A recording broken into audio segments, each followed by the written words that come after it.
Hello, unfiltered friends, and welcome to another podcast. I'm really excited about this because I've been friends with this person for a while now, and I brought her in for one idea for a podcast, and it kind of evolved into something else, which is always one of my favorite things. Go with the flow type conversations. Before we get into it, I want to thank the sponsors of the podcast. One, my Twitch stream, twitch.tv/supdaily. Without you guys, I wouldn't have all the stuff that I have right now. If you ever want to tune into these live, twitch.tv/supdaily. And for my Patreon people, thank you Terry, Charles, Lena, Jonathan, Carla, Raymond, James, Luke, Eric, Jonathan, Paul, Frida, Gregory, Dono, Tracy, and Matilda Melvin. Thank you guys so much. Patreon is basically what keeps this podcast funded. So if you ever want to get extra podcast episodes, handwritten letters, follow us on social media, etc., make sure you go over to patreon.com/unfilteredfriends. And without further ado, here is Bree and her fiance, Greg.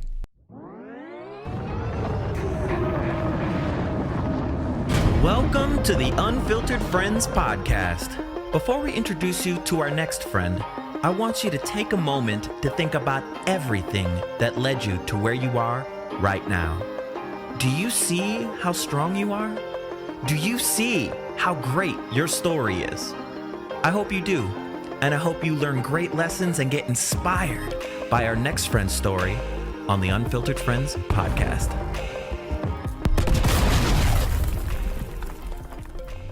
Hello, everyone, and welcome to Unfiltered Friends. And today I have one of my friends on today, which makes sense because the podcast is called Unfiltered Friends. So if I had someone that wasn't a friend, it would be Unfiltered People. So I have my friend Bree on with her fiance, Greg. And do you prefer Greg or Gregory? Greg, okay. And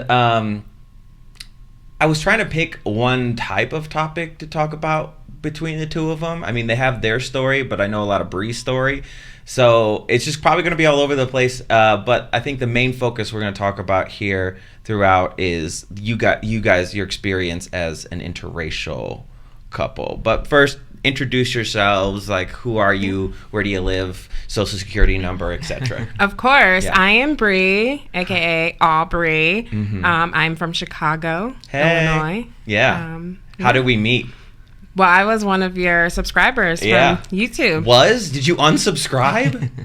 Well, you don't post anything. I do too. You would know if you were subscribed. Busted. I was, unsubscribed, y'all. Yeah. It's probably on like an old YouTube thing that I was on. Yeah, you came to a meetup. A meetup in Chicago at the Bean. At the Bean, not the Cloud Gate. Yeah. Because no one calls it the Cloud. Literally, I've never heard anyone be like, "Yeah, I'll meet you at the Cloud Gate." No. No idea where that is. No, what is that?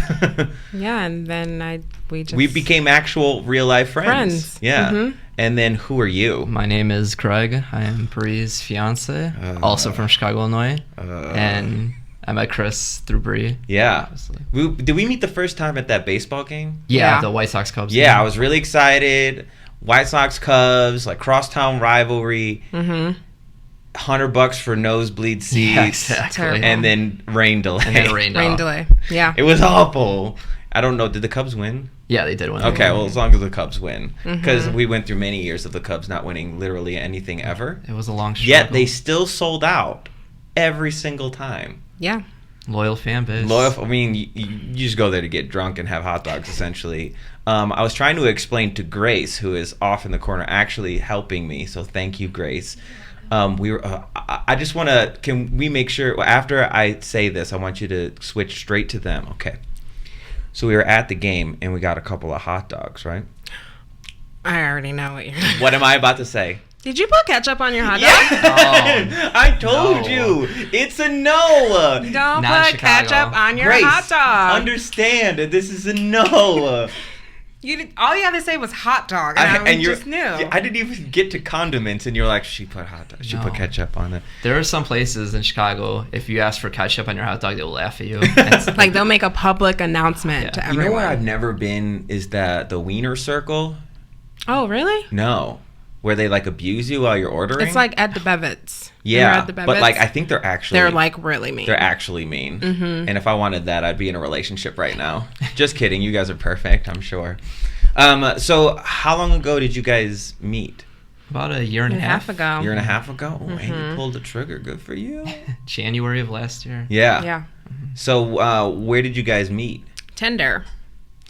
You mean actual relationships come from Tinder, and this it's not true Tinder just for hooking up? Exactly. That's why I tell people, I was like, look, you can't blame a tool for what the user uses it for. Yeah. You know, like I explain to people, like, I'm on Tinder and I'm not looking to just like bang around. So does that mean I need to not use Tinder? Or you just never know, like, how you're going to meet someone. It's like, well, that's just for hooking up. Let's be very clear. People want to hook up regardless of whether they're using Tinder or not. And I'm sure you had that experience with a lot of people just trying to like bang it out with you. How did you cope with that? Because I did a Tinder experiment where I posed as a girl. And I actually posed as the same girl, but with two different types. Because she was the type of girl that, like, when she's dressed down, she was just kind of like girl next door, like mousy. And then she'd get into a bikini and it was just like boobs and ass out of nowhere. She hit it so well. Yeah. So I made two profiles, one with her sexy photos and one with her regular photos. Only 1 out of 600 matches for a regular knew that it was the same girl. Wow. But what I found was only 5% of the messages were actually perverse. The only thing was they were a little bit more aggressive to ask out the sexy photo girl. But for the most part, it didn't make a difference whether you were showing skin or not. Like, dudes were dudes. Now, what I will say is that 5% is way worse than anything that I've ever had to do. I mean, I don't know about your experience. Messages. Yeah, so I don't know what your experience was on Tinder, but girls tend to not be as gross. So, like, when it was gross, it was real bad. So I can understand that would stick out in your mind. But what was your experience using the app, obviously, before you met the love of your life?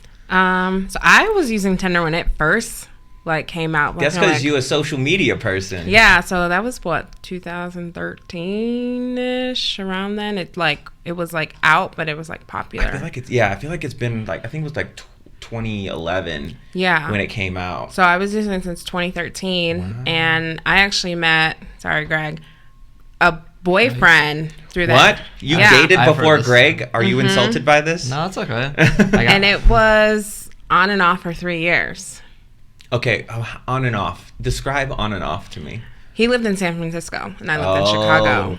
So it was just kind of like I would fly there, he would come to Chicago, and then it would just be like we would get in an argument because like, I want to come see you, but he's like busy with school, or he wants to come see me, but I'm traveling for work. And it was just hard because you don't see that person every single day. Yeah. So that connection kind of gets lost. But then like, so you break up, I go back on the app, I'm going on dates, I'm hooking up with people. And then once I'm like seeing someone consistently, he would show back up. And then I'd be like, okay. Did you find, because I never released this video because unfortunately it was, Wrigley was actually in the background of the video, so it's kind of painful to look at. I was doing a video with my friend Megan Tonjes. Have you seen the videos I've done with her? And she was talking about, as a bigger girl on these apps, how fetishized she was for her size. Like, guys, like, they only want to hook up with bigger women, or they only want to hook up, like, maybe you got fetishized for being black. Did you find that much on the app or no? Only with one guy. Yeah. And he was in a poly relationship. I can't see you doing poly. Well, I dated him. I was one of like 4 girlfriends. You're the second person in my life when I was like, poly? You? It's shocking to me. Because I was in a point in my life where like I didn't want the commitment, but I still wanted all the things of like a relationship, but it wasn't. So I had him like 2 days out the week. Yeah. Like I had to share him with 4 other people. 4 other people? Isn't his penis tired at that point? And he had like rules and stuff because you have to. He had like a primary like partner of 10 his years. Bottom bitch, yeah. Yeah. Well, top. This is a shock factor. His wife. So like I like accept all styles of life as long as everything is consensual and stuff like that. But like for me, I don't know. I just like, I wouldn't even want that. I would be like, earmuffs. Like, was he able to perform sexually with no issue? Everything was fine. Maybe I'm just old. I don't know. Yeah. The stamina. But yeah, like I was saying, like, again, at this point of my life, I was 25. I was so broken, no respect for myself. So I really didn't care. Yeah. So where did the brokenness come from? I think it was just that struggle of not feeling accepted, not knowing if I had an end point in life. I didn't know what my purpose was in life. So at that point, I was like... You're just wandering. Yeah. Trying to figure it out. Mid-20s, just kind of like, whatever. Yeah. So what was your experience like with the Tinder stuff? Yeah. I mean, I just joined the app like a month before I met Bree. Wow. Not you're like a carpet bomb, and you're like a laser guided missile. Like just instant get success. that target, scoop it up. And I did go on a couple dates before I met her, but it was like nothing really clicked. Yeah. And then it wasn't until I met Bree that we hit it off. Yeah. So what was your first date? I took her to an Italian restaurant called Sabatino's. Pause. When we matched... By the way, this is your future. Yeah. I have much more experience with interacting with Bree over the years, so I just buckle in. You should know at this point. I'm used to those. So, Tinder. You meet someone... Tinder. Tender is how I feel after someone punches me in the face. Tinder is what you use to start a flame like you guys have for each other. Spark. He was like, hey, I'll come pick you up. Skirt. I don't know you. You're not coming to pick me up. You know what? But you know what? He knows he's not a psycho. You don't know yet. And that's something I always think that was like a gentlemanly thing. It is once they trust that you're not going to put them in their trunk. Yeah. Right. You know, like, so I always like, this is what I say. Not that you'll ever have to do this again because you're going to be married forever. But I always say I can come pick you up or I can meet you there. Which do you prefer? So that gives them both options. So, because like I make jokes sometimes on first dates, and they gave me this look, and I was like, oh yeah, you don't know that I didn't mean that, and I would never do what I just said, and I just have a really weird sense of humor. But the girl who responds with just as messed up a response, that's bae for sure. Okay, so he tried to invite himself over right away To like pick me up for our date. And it's January, so it's the snowy season of Chicago. Which is July through I know. through March. now. And I was like, no, I can just Uber there. He's like, no, like I want to like come pick you up. When like, they take say you on no, a just I know. I don't proper know. date. how did he not mess this up? I'm not catching and the then signal. I was just like, okay, he can pick me up. Okay. So he so you changed your mind. I did change my mind. So what made you change your mind? I don't know. It's something just an instinct told me. Yeah. So yeah. Okay. Persistence. Proceed. Yeah.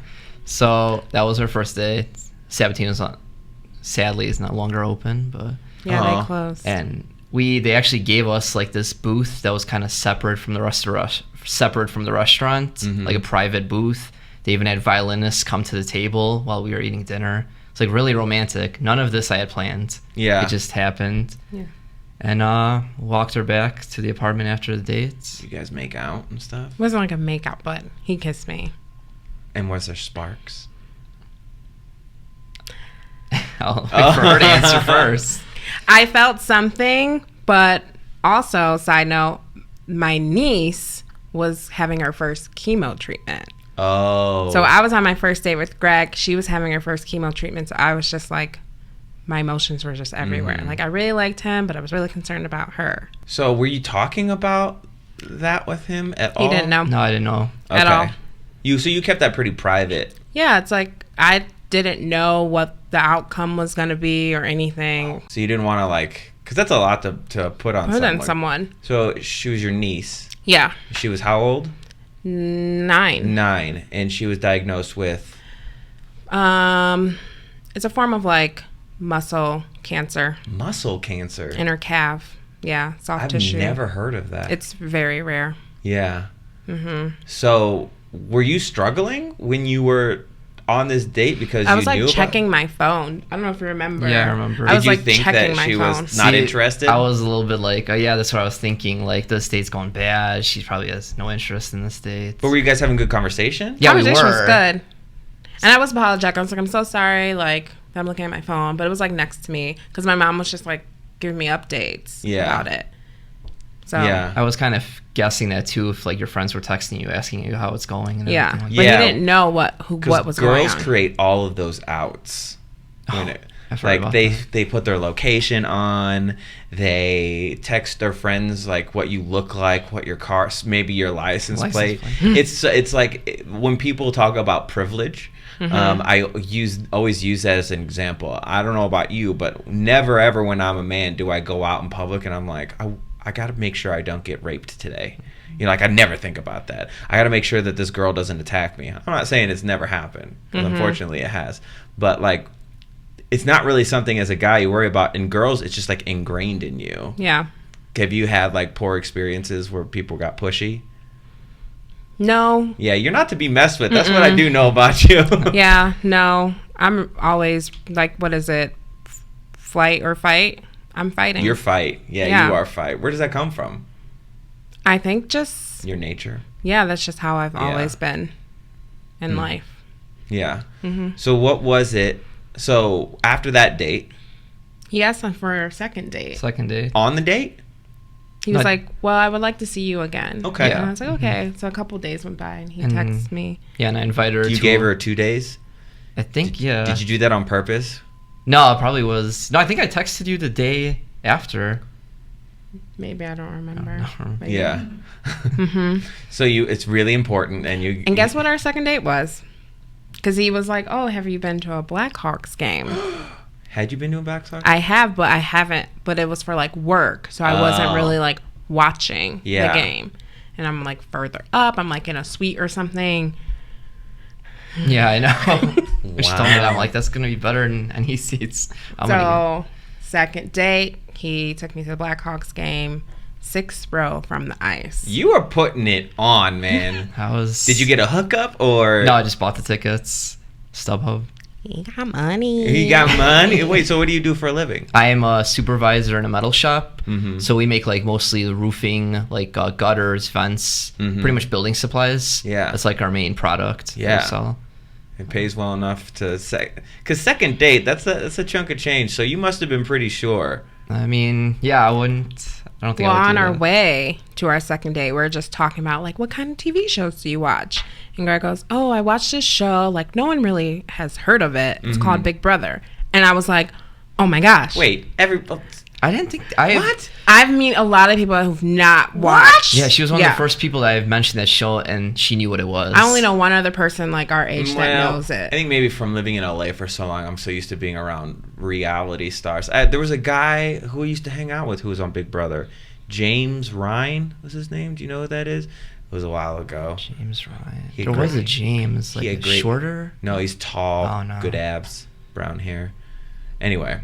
Yeah. So, I didn't realize. I thought most people knew about Big Brother. No, not like our age. Oh. There's some people in my family that watch the show with me, but yeah, like friends. So you're really into Big Brother? Yeah, I've been watching it for a few seasons now. Yeah. I'm like I get most excited about July every summer to watch for 3 months. But so you watch these people's like everyday life on camera, and then they're like, do people get eliminated? Yeah, they get voted out. Yeah. They do like week. competitions throughout the week. They asked me to be on it, and I said no. That wasn't part of your path. It's no, because I look at stuff like that, and like once you become that person, like that person's always that person from Big Brother. And I guess like for me, I'll be like on like especially like dating stuff. Like anytime a dating show hit me up to be on, I was like, I'm either going to be the selector or I'm not going to be on it. Because if you put me on The Bachelorette, I'm getting eliminated first day. I was like, I don't even like that girl. Like, what? But maybe it'll be good for camera, you know? Yeah. So you guys connected on TV shows. TV shows.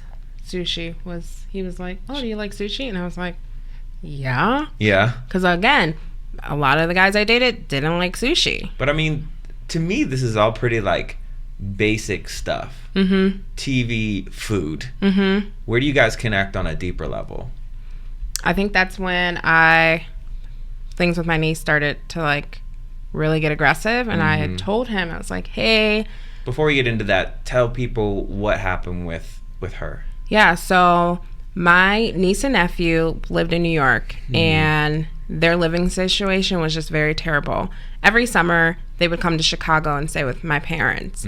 And my parents got a phone call 3 days before they were taking them back to New York for the school year that Child Protective Services said that they were going to be put in foster care. Wait, why? Because their mother was being investigated, and she lost custody of 4 of her kids. But what was it valid? They were like investigating her for a whole year. Okay, so it was in their best interest. Yeah. Okay.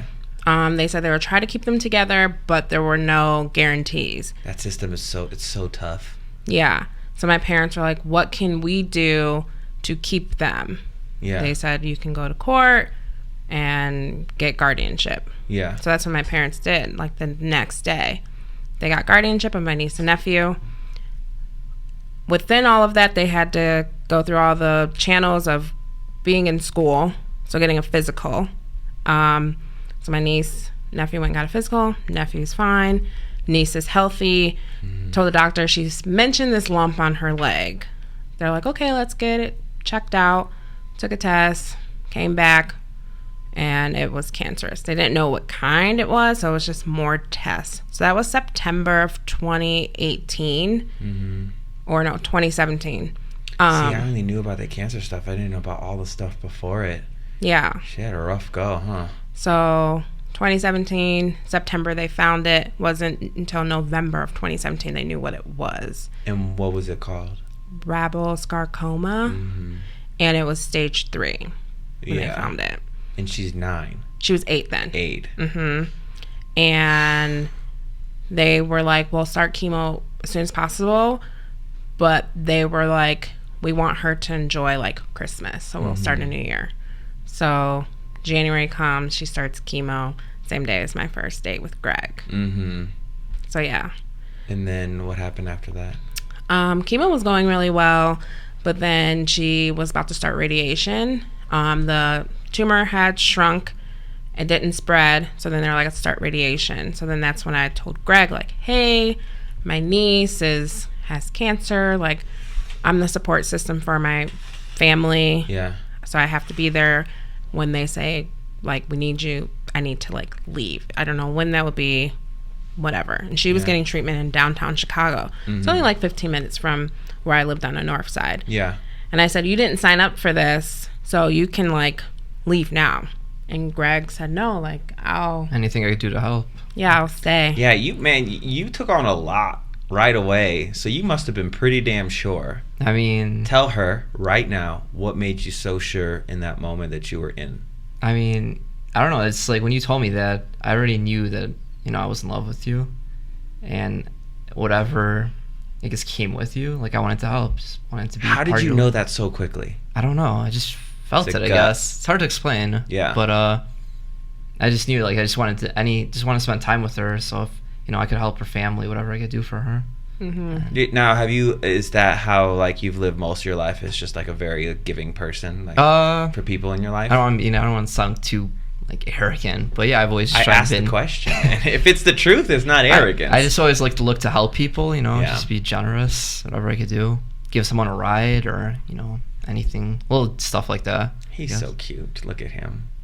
And Bree immediately, because Bree knows that I'm very honest with my feelings, because we were at a baseball game with another couple that was there, we're not gonna say names, and I was immediately like, this doesn't seem healthy. But then she asked me about you guys, and I was like, yeah, I had a good instinct about you right away. And Bree knows. I would have said, maybe even to your face, like, no, because like I care about Bree. And you were just some dude who was trying to get in her pants. I was like, I hope I wasn't seen like that. No. You seemed like a really, like, cool guy, but, like, hearing that is really nice. So continue on with the story about her. Yeah, so radiation seemed to be going well. Then they went back, 3 months later to do a scan, and it spread. Cancer spread. So, like, okay, we're going to go back and do chemo and radiation. Then she was, like, in the hospital consistently, because she would do chemo and then go home. Yeah. But now she was, like, inpatient doing chemo. What was it? What was going on with your family through this whole experience? Like, how were they coping? Like, was it hopeful, or did it not seem like there was much hope? We're a very like faith-based family, so we just prayed a lot. We knew like God had a plan. He's the ultimate healer. Like it would work. So my dad primarily took care of my nephew back in the suburbs, and my mom was with Katie in the city with all of her treatments. It was rough on everyone. I would leave work on my lunch, take like 2 hours lunch, sit with her at the hospital, go back to work. Then after work, go back and sit with her. Did you have to give up a lot of time with her during this time because you knew her focus was there? A little bit, but I understood. I Yeah. understood the situation. If anything, I even tried to come down to the hospital to visit her and Yeah. her niece as much as I could. Yeah. Yeah, and so he was there. He would come and sit with me and her. We would play games, watch movies with her. Oh, so you got to get to know her. Oh, yeah. Oh, I got that's really close to her. Oh, that's nice. Yeah, so throughout everything, probably about August, doctor says they don't think she's going to beat it. Yeah. But we can continue to, like, Try. Yeah. So at this point, they're just giving her chemo to preserve her. Lengthen life. Yeah. But like, yeah, but as someone who's seen someone pass away from cancer, it's like you get to a point where you're like, is this living? Like, do you want to watch them suffer anymore? You want to hold on to them, but you also don't want them to hurt anymore. Yeah. Did you go through that? Yeah, but she was strong. Like, Yeah. she had energy. I think Well, maybe because she was a kid. Yeah, maybe. And we raised money. My community raised some money Yeah. to help, and she seemed like she was in good spirits at that point in time. Yeah. She was a fighter. Yeah. For sure, the whole way through. All she would say is, "I'm tired," but with a smile. "I'm tired, but I'm okay." Very apologetic. That sounds like you. She would say, "I'm sorry you have to do this," and I'm like, "You don't need to apologize." How do you know that at 9? How Like, do she you do was- that at 9? she, That's like, very adult Wise thing. beyond her As years. I'm like picking her up to put her to use the bathroom and put her in her bed, she's like, "I know you can be doing something else, but like, thank you." We would take her to like go painting, just to keep her like hopeful. It's just amazing. She must have had like a great support system outside of her mother to teach her that, or was that just Yes. innate within her? That was in her. How? She was beyond her years. Yeah, it for just sure. makes me wonder, like, how, like, I know that nurture is definitely a major factor in children's lives, but it makes me wonder how much just nature, like your natural way of being, it's like some people are just like that. Yeah, she always wanted to make sure my mom was okay. I think that's why she held on for so long. Yeah. She just wanted to make sure we were all gonna be okay. And then you put her on hospice, and it was like, she's going on hospice, but she still has so much energy. Yeah. Yeah. But you can start to see her starting to Fade. fade away. But even when she was struggling to breathe, like, we would come visit her at my parents' house when she was on hospice, and she would they would tell us, like, we don't know if she's gonna make it through the day. So we're all like, oh my God, we need to go. I would call Greg. He would leave work. We would go, walk in the room, and she'll be like, "Hi." And we're like, She's like, her spirits just got lifted. Yeah. I had that experience with my grandmother, the one where the listen sign is based on. She passed away last year, at the beginning of last year, and having family, she had pneumonia in both of her lungs. She was on a BiPAP mask because she couldn't process out. She had COPD, so she couldn't process out her CO2. And within 2 days of the whole family being there, mask was off. They didn't think the mask was going to come off, and her pneumonia cleared up. And I saw the healing power of family. It's so true. So when everyone had to go back to their jobs and houses, I stayed with her in the hospital. It's amazing the power, because you think about medicine and you think about the physical things, but like your presence and the spirit of somebody being uplifted by loved ones, it actually has a physical effect on someone's health. yeah. And she would say that, I asked her, I was like, "Do you hear anyone talking to you?"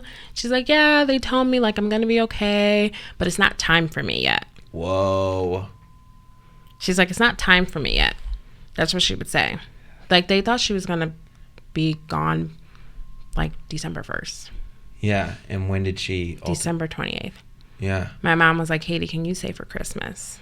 Wow. Just be here for Christmas. And she stayed. Christmas Day, she was here.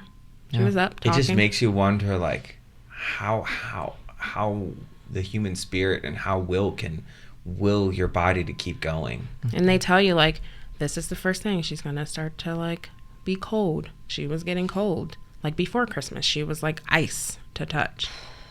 But she was up and talking. Mm-hmm. I talked to her December 27th. Mm-hmm. And talked to her on the phone. And she was talking. Mm-hmm. And then December 28th, they said they think it's today. And we left. Mm-hmm. We got there about 5:30. Mm-hmm. The whole family surrounded her and prayed her to heaven. At 6 o'clock on the dot, she took her final breath. Whew. It's a lot. Okay. But Greg was there. And I've had friends Mm-hmm. who would say, anything you need, I'll be there. Mm-hmm. But they rather go and spend time with their other cool friends than Mm-hmm. to, like, come sit with me at the hospital with my niece. Mm-hmm. But Greg would always come. Mm-hmm. Greg would be there for my nephew because my brother's not around. He has no father figure. He has my dad, and he had Greg, and Greg was there. Take my nephew to the movies. They'll go bowling, everything. I had friends that were, like, there, but, like, the people that I really thought were going to be there, like your best friends, they weren't there. I mean, that's how you find out who your true tribe is, you know? Like, it's real easy to be your friend when you're just hanging out and, like, things are good. But when you're down in the dumps or when you need support, that's who you find out who your people are. Mm-hmm. And that probably bonded you and Greg even more so, would you say, at that point? Yeah, because I don't know how I would have gotten through all of that if I didn't have him. Because I was holding everything for my family. I was my family's rock. You're the rock. But and even he was the rock, my rock. Even the rock needs a rock. Mm-hmm. Yeah, you were strong in front of him. Mm-hmm. I told you, like, and tell me anything, you know, how you Yeah. really feel. He was there. Yeah. So if I didn't have that, Yeah. I was angry. I was mad. Of course. Because I was like, You thought you had friends. yeah. And then I, like, had this struggle with, like, God. Because it's like, How do you, like, what lesson is this supposed to teach me, God? but then I think now I know. What was it? Say my parents didn't get that phone call. Say they went to New York. They were in foster care. Those foster parents probably weren't going to look into the bump on our leg. Mm-hmm.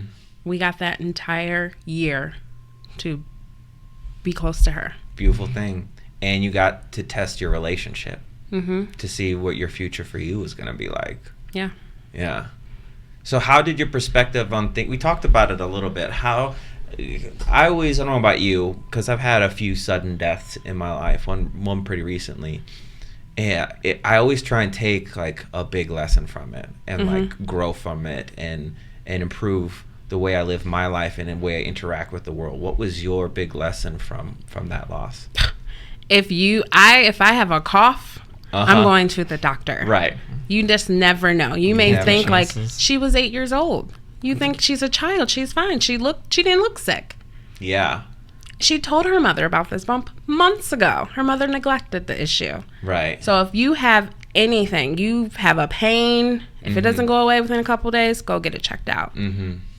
Because you never know what's really going on in the inside. Yeah. And you definitely need to take care of your body because we only get one of them. Treat it That's- well. That's like one of my biggest lessons because the person I lost recently was a community member of mine who was like my biggest I'm actually flying out to New York on Sunday to go to the memorial and meet her mom, and because, like, her family knows about us because that's how much, like, we talked 4 days a week for several hours. She had like 600 hours of time logged just in chat, not including on the phone, not including in person. Like, you develop these relationships, and we don't know how she passed away, but, you know, it just made me really look at my health. And it's like, you got this one vessel and you don't know. She was 53.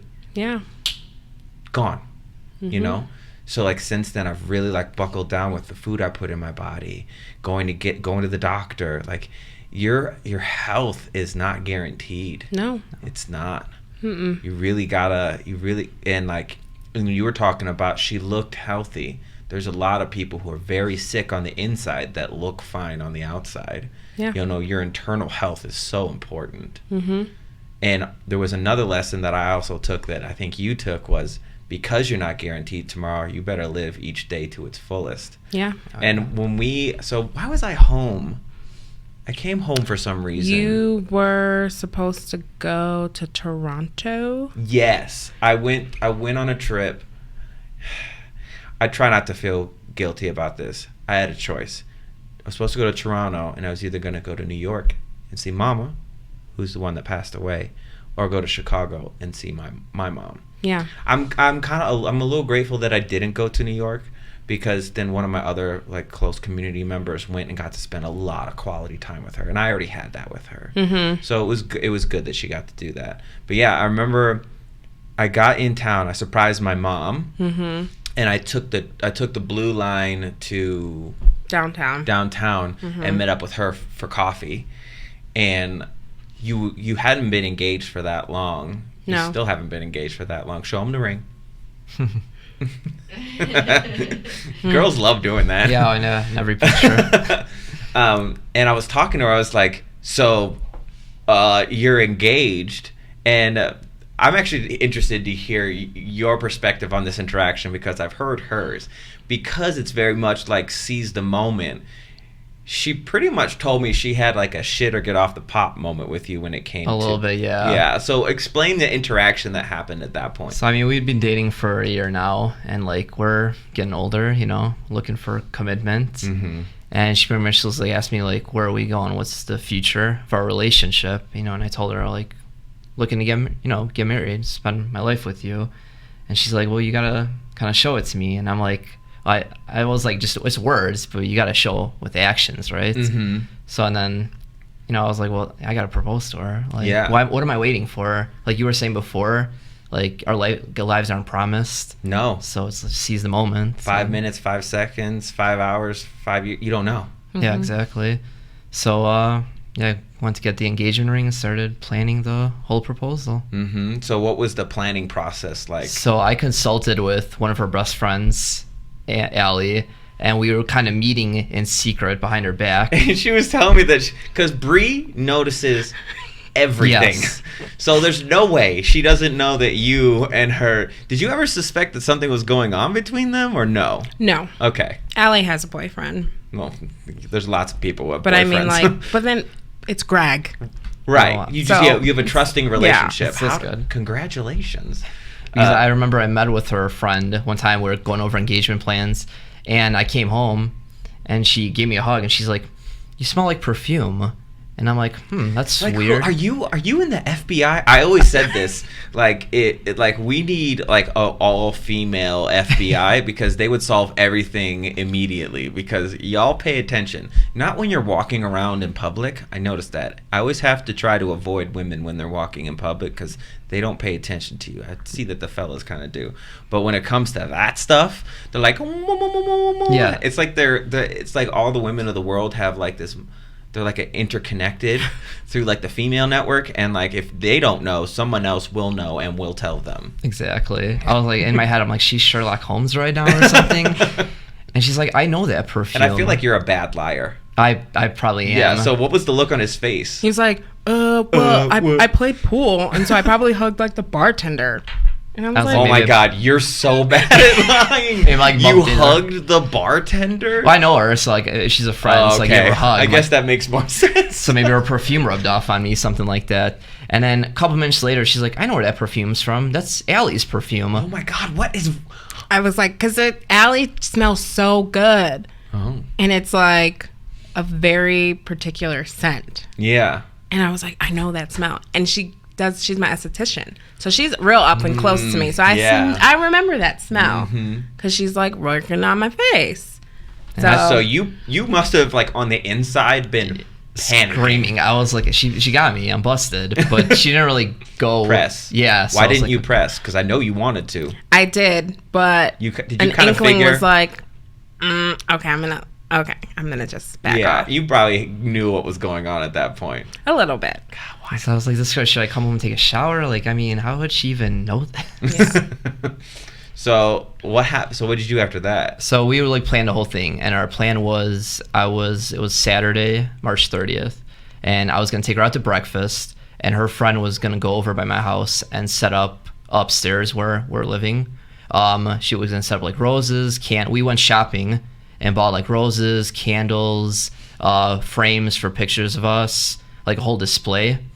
And I was gonna bring her back to the house. There was rose petals leading to it. I saw the video.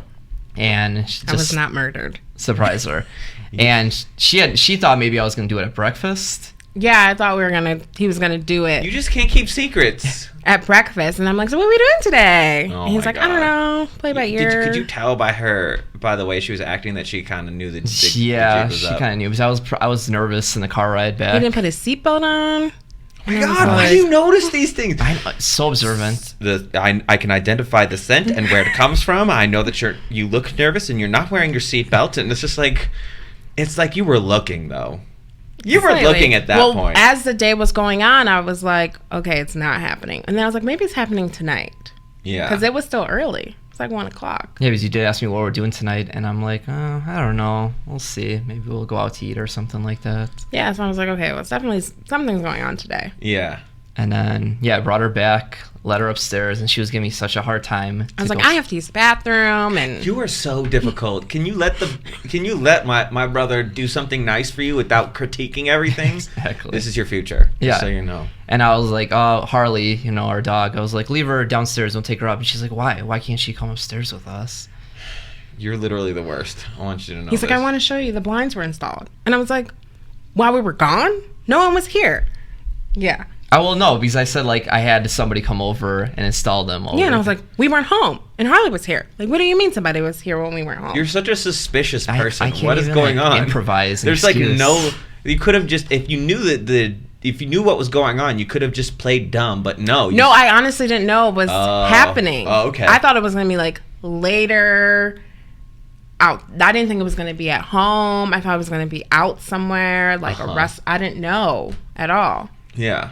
So he was like, let's go upstairs. I want to show you. But he's like, Harley, stay here. I'm like, why can't Harley come upstairs? She always comes upstairs. He's like, well, we got the carpets clean. I don't want to get them dirty. So I'm going upstairs like bickering at him. Yeah. And then I open the door and I see the rose petals and I just lose it. Yeah. People think I was being murdered. That's how loud I was screaming. Your heart was being murdered with love. Yeah. You stood in the doorway for like a solid 2 minutes. Yeah. and I was like trying to nudge her in, like go in. She's just like frozen. It was really beautiful. Yeah. It was very sentimental too, because that was where we were moving. Mm-hmm. It's our new home together. So when's the wedding? November of next year. Am I invited? Of course. Of course. Does he have a +1? No, I don't have a +1. Silence, peanut gallery. By the way, this whole time, Grace is over here just sobbing her face off. So Aww. she has a lot of feelings. I just have a lot of feelings. I hear her sniffling. Yeah, I'm like, I look up, I want to focus on this, but I'm like, does she need a hug? Are you okay, Grace? Do you need?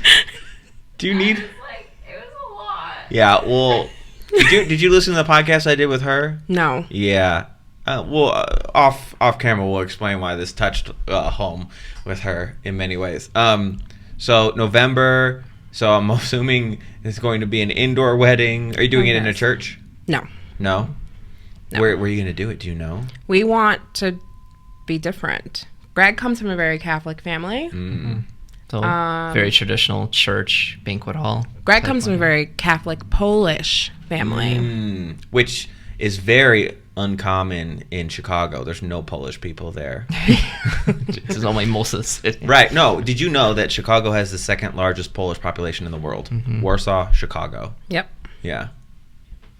Yeah. My camera switcher has to pee, so figure it out. Anyway, so what are you going to do then? If you're going to be different, how are you going to be different? So we're going to do a modern looking venue where the space is kind of build your own, and ceremony, cocktail hour, and reception in that same space. Because you go to a wedding, it's at a church, and then you have to drive like so far, and then you have all this space time in between. Yeah. You're kind of just waiting around. We don't want that for our guests. Yeah. The waiting will be there because we'll be taking our pictures, but it's going to be very different. Yeah. I don't want to give away too many Okay. things. I'm sorry. But you have I noticed you started blogging about it. Yeah. Yeah, just because it's a fun time. I enjoy watching like vlogs or YouTube videos of people explaining their wedding stuff. Yeah. I'm a writer, so I'll like write and share pictures about it, my experience of what I did for my wedding process. And it's always good to have that documented too. We were talking about it before we started the podcast, but you know, being able to go back and look at like where I started in my YouTube career, like you might look at it now and it's so fresh, but you know 10 years from now you're gonna look back and be like, oh my god, I can't believe I thought that, or look at where we started. And like to have that documented, it's like a little time capsule. It's like really nice to have. Track every step of the way. How much of the planning is you, and how, like, give me a percentage, you versus you? It's like 60-40. Wow, Yeah. you're actually pretty He's involved really then. involved. Oh yeah, Yeah. I'm trying to like chime in with ideas, opinions, Yeah. whenever I can. You know? How often are those opinions accepted? Well, usually she'll bounce off the ideas off me, and I just let her know what I think of them. Yeah, and then your opinion doesn't matter. and then Okay. it's like, well, I like this anyway. So I kind of love that it took till this point in the podcast to even talk about it, because it was like the original idea for why I was going to have you guys on here. But I love that we haven't even got to it yet, because it shouldn't matter. It shouldn't matter. But you guys know more than I do that it does to a lot of people, that you guys are an interracial couple. So you're black and you're white. What issues, if any, have you guys run into as a couple, as an interracial couple? Well, off the bat, I asked Greg, like, have you dated a black woman before? Had you? No. Mm-mm. Had you, like, tried to date a black woman before?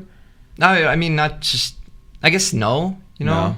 I don't But, think he mean, had a type. Yeah. I think he just like sees people for people, but I had a type.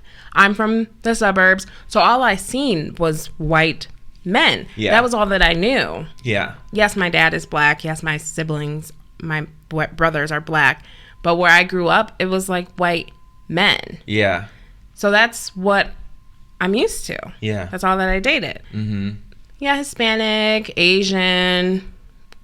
They weren't 100% black. They were like mixed. Yeah. But I interacted with one black male, and then all my interactions with black males weren't positive. And you told me that, like, being a black woman dating someone who is white creates some issue. No, you being like a suburb person interacting with mostly white people, you talk about how people of the black community tell you that you're whitewashed or you don't talk black, or like what kind of stuff just as an individual did you face being in a mostly white area but being a person of color?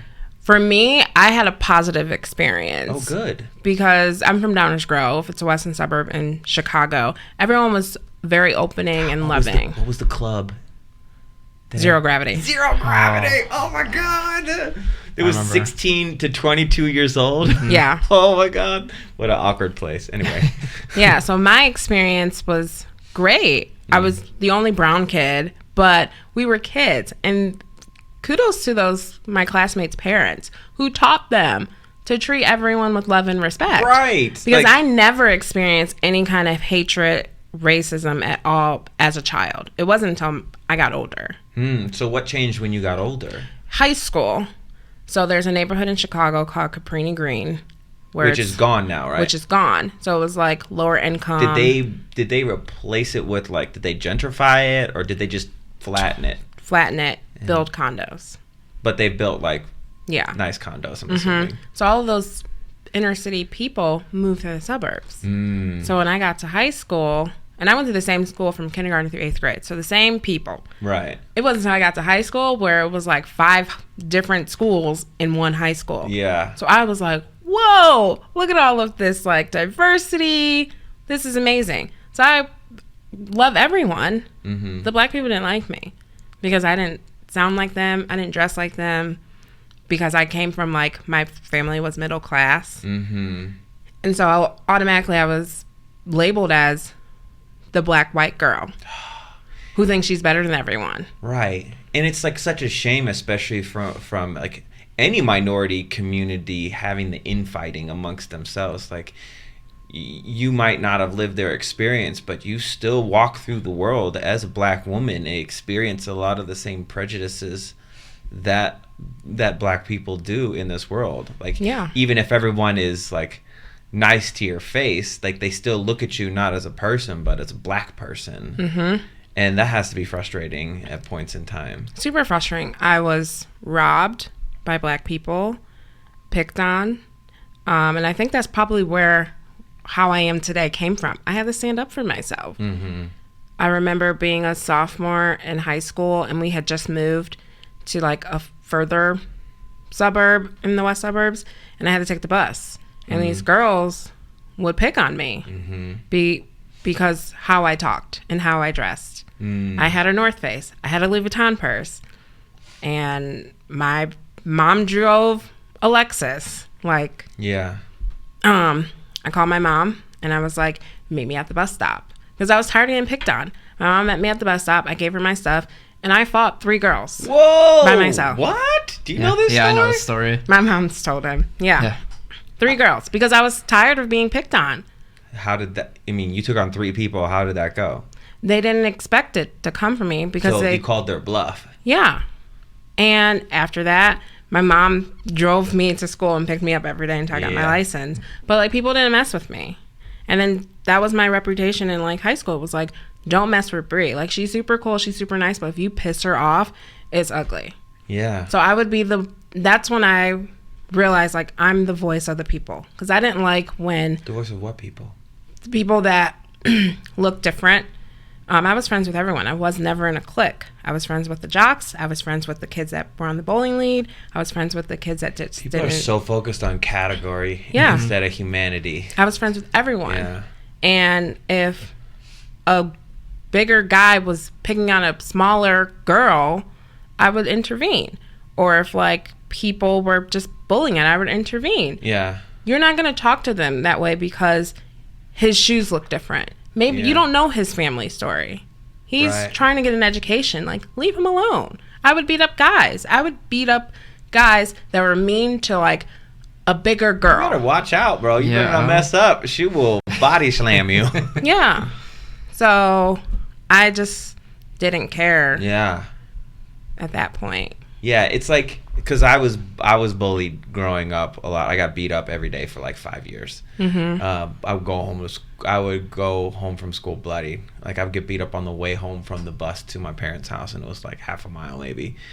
And as awful as those experiences are, it has also turned me into the advocate that I am today. You know, people are like, oh, why do you like talk about gay stuff all the time? And it's just like, I got beat up for being gay.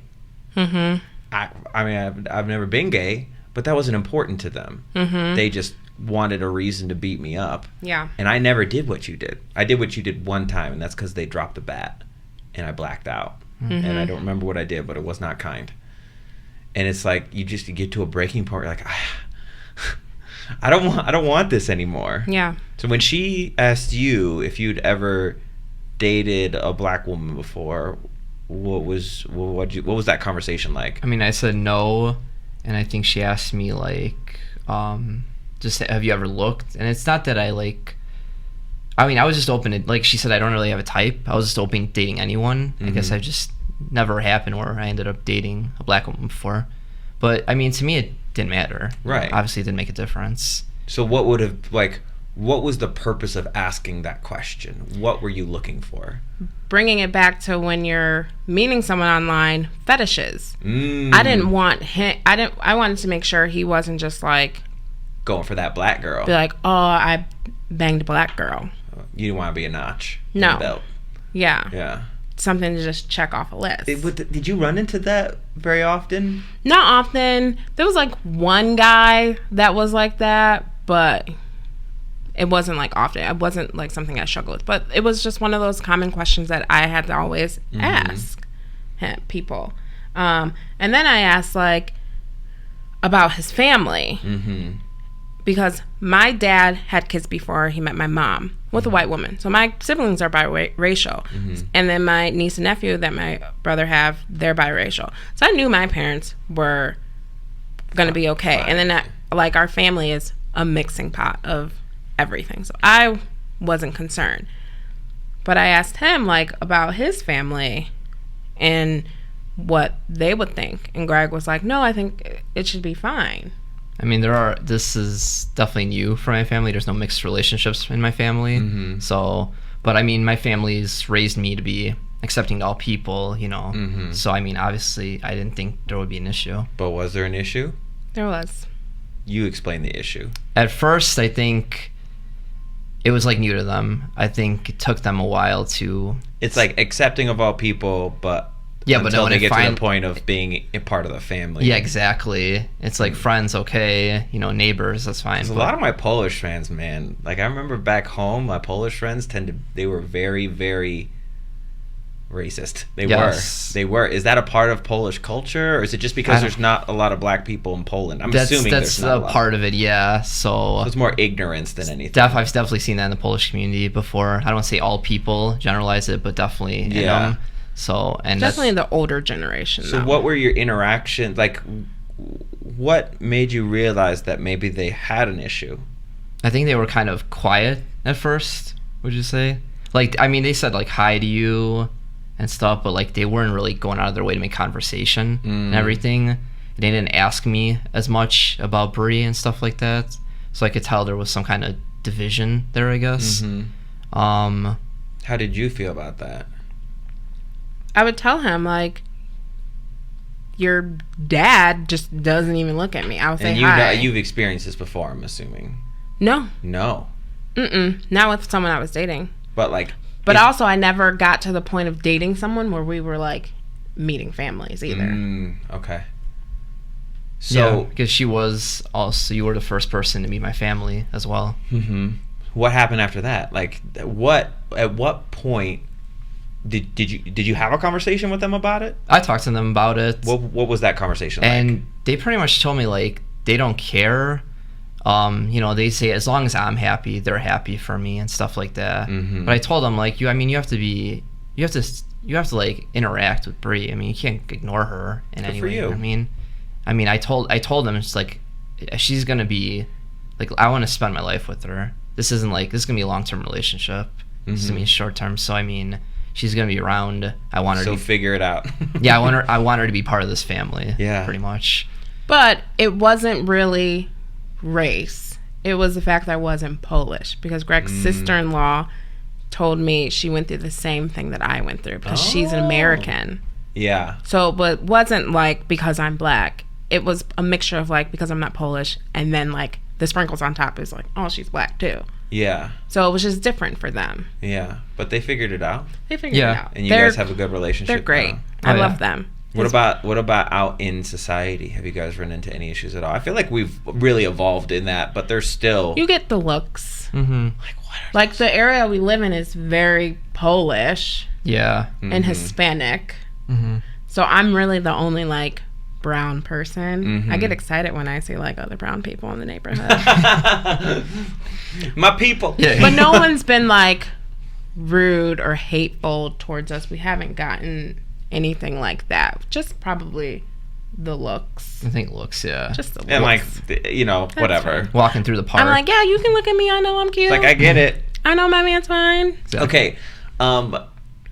The first time I met you, you were talking about how you had to explain black girl magic to him. Oh. Gosh, yeah. Can you explain black girl magic to the masses, please?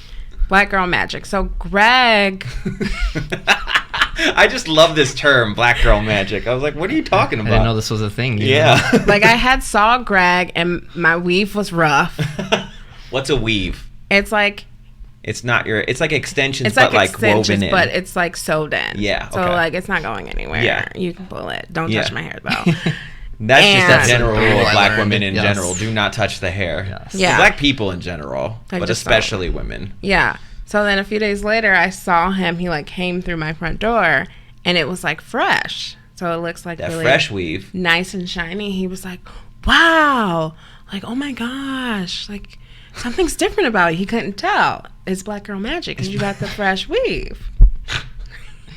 So is Black Girl Magic just a fresh weave, or No, it's like it can be a new hairdo. It can be like your nails done, but most of the time it's like your hair. Yeah. It's magic because their hairstyles change He all the already time. knew you were magic, though. Yeah. Yeah. The You cast a bonnet spell on him. conversation, he was like, Bonnet? Oh, I was like, Yeah. what is What's a that? bonnet? so it's a silk bonnet to keep preserves your hair, to keep Oh. it silky and soft. So, like, when I see drag queens getting their wig snatched, that thing that's on top of their head? that's a cap. That's a cap. Mm-hmm. So bonnet is different how? You sleep in it. So it's like a scarf, but it's a bonnet. So what? Have you Almost like a se- shower cap. Have Yeah. you seen the bonnet? Yeah, oh yeah. He was like, "What is that?" And I was like, "My bonnet, because of my fresh weave. I can't get it messed up."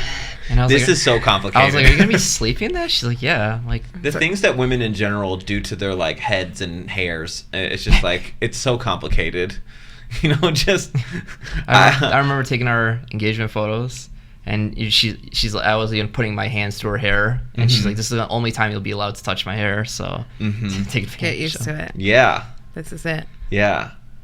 Man. Yeah, I'm an evolved man just because I have face wash. And I was talking to one of my friends, and she said that she went on a date with the guy, and she looked, because women are always investigating, apparently. She investigated his bathroom, and when she opened the curtain to look in the shower, the only thing he had in there was Dial hand soap. Oh. So he was washing his whole body with hand soap, and she said that was a major consideration and why I never saw him again. Yeah, Because like personal hand hygiene. soap. Where's the shampoo at? Shampoo, conditioner. You know what? I don't shampoo my No? hair. I get it wet in the shower, and then once a month when I get my hair cut, they shampoo it. But it makes it harder to style my hair. Mm-hmm. And like, if my head smells, I'll shampoo. But my head never smells. Mhm. And I know that my head doesn't smell because my nose is attached to my head. What about when you work out and you sweat and you shower? I mean, my hair gets wet, but I don't... it's actually bad to shampoo your hair that often. I know. I'm a girl. You don't wash your hair. Whatever. It's not even yours, right? Well, even like my natural hair, Yeah. I can't wash it every day just Yeah. because it strips from the natural oils. Right. I just leave it. You know what? I haven't had a complaint about having a smelly head yet. Yeah. So until that happens, don't judge me. Yeah, do what works for you. Okay. So I want to have more cute moments with you guys. Okay. Okay. We already heard a little bit from him, so we're going to start with you. I want you to... Here, we'll move the microphone over a little bit. Okay. So, no, I want you to be able to like, Oh. look at him a little bit. Okay. Actually, maybe we should see your face a bit more. Okay. Tell him why you know he's your person for the rest of your life. You're my person, Gregory, for the rest of my life because you are just so selfless and caring and loving. You're very smart. You don't give yourself enough credit of how smart that you are. And you are everything that I'm not. You're kind. Well, I'm kind, but you're patient. Yes. You're very patient. You like to take a step back and work through things. And I'm very like, we need to get it done now. Mm-hmm. And you're the yin to my yang. And I need that in my life. We just balance each other. We're so complementary to one another. And I think that's what makes us work. It comes easy, but we do put in work. But every day with you is so fun. And you came to Denver. Yeah. You are my ride or die. You're my A1 day one. That's really She's cute. got all the catchphrases. Well, she's a writer. Yeah, exactly. So you have to follow that up now. Now I don't know. tell her How why am I gonna she's... compete with the... You don't have to compete. You just have to move her. Well, I can honestly say I've never met anybody like you in my entire life. You just make such a positive impact on my life. You're one of the most thoughtful, kindest, smartest, genuine human beings I've ever met. And you just make my life so much better that I can't picture it without you. I mean, that's why I want to spend the rest of my life with you. I just see us spending so many good times together. and you're just absolutely incredible, amazing person. Can you guys to be kiss with. now? Yeah. Understand though, if you fuck up, I get free flights, and I'll be there to kick your bones around, okay? Because I know someone else will get to you before I do. Greg met like Oh yeah. my brother's friends Oh, at like Katie's service, Uh-huh. and they were like grilling him. yeah. Oh, I was gonna. But even like when he was meeting you, I prepped him. I was like, you prepped him. yeah, to meet I was me? like, Chris, like, he's my guy. So Does not play. yeah, he knew. Here's the thing, though. If you fuck up, she'll take care of you plenty. She doesn't need any help. That's why I said kick the bones around. But I get a good sense about you. I think you guys are. You're I'm gonna not do planning well. to. So I meet lots of couples where I'm like, oh, can't wait to go to that divorce party. But you guys have like, even just hearing. Are you crying again? No. Grace is Shut up. she's the crier in the background. Yeah, you guys, like, what I'm hearing and what I'm seeing between you guys and have seen over the time that you guys have been together, like, you guys got the stuff. So I'm really excited to be a part of watch your lives and watch you flourish. And so how do people reach out to you guys? Like, what's the best way to do that? Instagram Instagram? at Aubrey Brown. Spell it.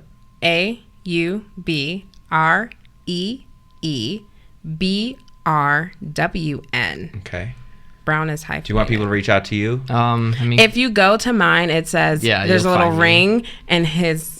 Okay, Name so you is can attached. find her. yeah, you go to can find hers her through and that. track me through the. So we're gonna go into the Q&A session part of this. If you ever want to ask any of my guests questions directly, make sure you show up to the Twitch chats, which is twitch.tv/supdaily. I hope you guys enjoyed that podcast. If you do, make sure you over on Apple Podcasts, give it a rating and give it a comment. It really helps it grow.